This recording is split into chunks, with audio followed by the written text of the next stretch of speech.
নমস্কার বন্ধুরা, welcome to my channel SB explorer. তো বন্ধুরা, সকলকে জানাই শুভ সকাল। তো আজকের ভিডিওটা কী নিয়ে হতে চলেছে তোমরা থাম্বনেলটা দেখে সকলেই বুঝতে পারছো।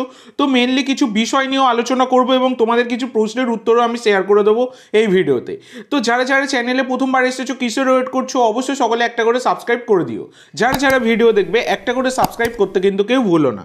তো প্রথমেই যে বিষয়টা নিয়ে আলোচনা করব সেটা হচ্ছে, তোমরা ফেসবুকে অনেকেই প্রশ্ন করছিলে যে দাদা, যেহেতু হাবাস কোচ হয়ে ফিরেছেন, তাহলে কি আবার হাবাসের হাত ধরে রয় কৃষ্ণাকে ফেরাতে পারে মোহনবাগান? তো দেখো বন্ধুরা, বর্তমানে কিন্তু রয় কৃষ্ণা উড়িষ্যা এফসিতে খেলছেন এবং উড়িষ্যার জন্য দারুণ পারফরমেন্স দিচ্ছেন।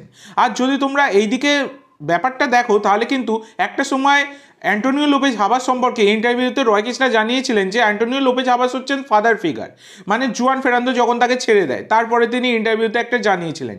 তো সেক্ষেত্রে স্বাভাবিক, মানে রয় কৃষ্ণার কাছে বেস্ট কোচ কিন্তু অ্যান্টোনিও লোপেজ হাবাস, তার হাত ধরেই তিনি ইন্ডিয়াতে এসেছিলেন এবং এসে কিন্তু দারুণ পারফরমেন্স তিনি দিয়েছেন মোহনবাগানের হয়ে।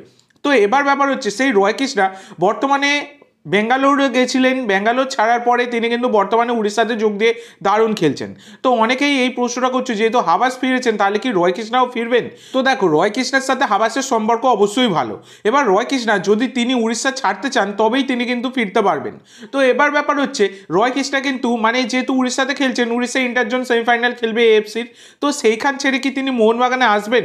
তো এখানে কিন্তু একটা পসিবিলিটি মানে হতেই পারে, সম্ভাবনা রয়েছে যে সাদিকু আরমান্দো সাদিকুর সাথে রয় কৃষ্ণার যদি কোনো সোয়াপ ডিল করা সম্ভব হয় তাহলে কিন্তু রয় কৃষ্ণা আসতে পারে।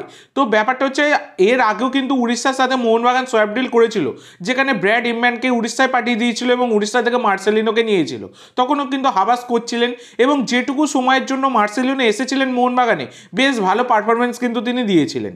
তো এবার দেখা যাক, এই রকম যদি কোনো ঘটনা ঘটে তো পরবর্তীকালে অবশ্যই জানা যাবে। তবে হ্যাঁ বন্ধুরা, এটা কোনো আপডেট নয়, এটা তোমাদেরও প্রশ্ন ছিল, আমারও কিছু পার্সোনাল ওপিনিয়ন, এইটা আমি তোমাদের সাথে শেয়ার করলাম।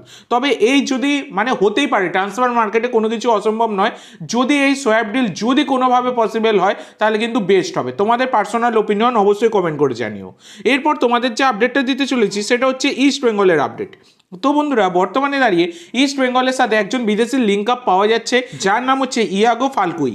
তো ইয়াগো ফালকুই হচ্ছেন একজন 34 বছর বয়সী স্প্যানিশ রাইট উইঙ্গার পাশাপাশি লেফট উইঙ্গার অ্যাটাকিং মিডফিল্ডে খেলতে পারেন।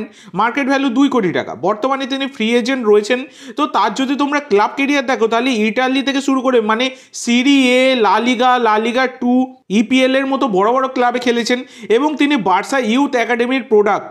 তো এই প্লেয়ারটিকে নাকি নিতে চাইছে ইস্ট বেঙ্গল ম্যানেজমেন্ট, এই রকমই কিন্তু আপডেট বেরিয়ে আসছে। তো দেখা যাক, পরবর্তীকালে যদি কোনো রকম কনফার্মেশন পাই অবশ্যই জানিয়ে দেবো। তবে প্লেয়ারটি কিন্তু দারুণ প্লেয়ার, সত্যি প্রোফাইল ভালো। তো এবার দেখা যাক যদি ইস্ট বেঙ্গল এই প্লেয়ারটিকে তুলে নিতে পারে। এরপরের যে আপডেটটা তোমাদের সাথে শেয়ার করবো সেটাও আরেকটা মোহনবাগানের আপডেট, যেটা হচ্ছে গতকাল প্র্যাকটিসের সময় মোহনবাগানের প্লেয়ার হামতে তিনি কিন্তু ইনজিওর্ড হয়েছেন। তো ব্যাপারটা হচ্ছে, তার ইনজুরিটা এমনই হয়েছে তিনি কিন্তু ভালো করে হাঁটতে অবধি পাচ্ছেন না। এবার সুপার কাপে তোমরা যদি দেখো, বেশ গুরুত্বপূর্ণ ভূমিকা কিন্তু পালন করতে পারে এই হামতে, কারণ হামতে অনেক দিন থেকে খেলছেন।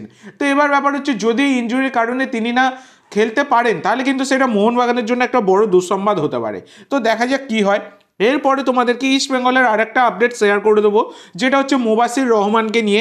তো 25 বছর বয়সী ভারতীয় সেন্টার মিডফিল্ডার বর্তমানে ইস্ট বেঙ্গলের সাথে যুক্ত। তো এই মুবাসির রহমানকে কিন্তু লোন ডিলের মাধ্যমে চেন্নাইন এফসি নিতে চাইছে, এই রকমই কিন্তু আপডেট বেরিয়ে আসছে।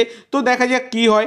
এরপরে আরেকটা আপডেট চেন্নাইন এফসি সম্পর্কে দেবো, যেটা হচ্ছে চেন্নাইন এফসি 23 বছর বয়সী ভারতীয় রাইট উইঙ্গারের প্লেয়ার কোমল থাটালের ওপর ইন্টারেস্ট দেখাচ্ছে, তোমাদেরকে অনেক আগেই জানিয়েছিলাম।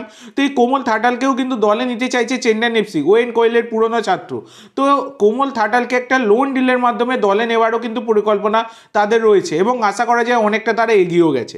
তো দেখা যাক, পরবর্তীকালে যে কোনো ধরনের কনফার্মেশন এলে আমি অবশ্যই তোমাদের সাথে শেয়ার করে দেবো। তো আজকের জন্য এইটুকু বন্ধুরা, ভিডিওটি ভালো লাগলে অবশ্যই লাইক করো, শেয়ার করো। আমার চ্যানেলে প্রথমবার এসে থাকলে চ্যানেলটি সাবস্ক্রাইব করো আর কমেন্ট করে জানাও ভিডিওটি কেমন লাগলো। ধন্যবাদ।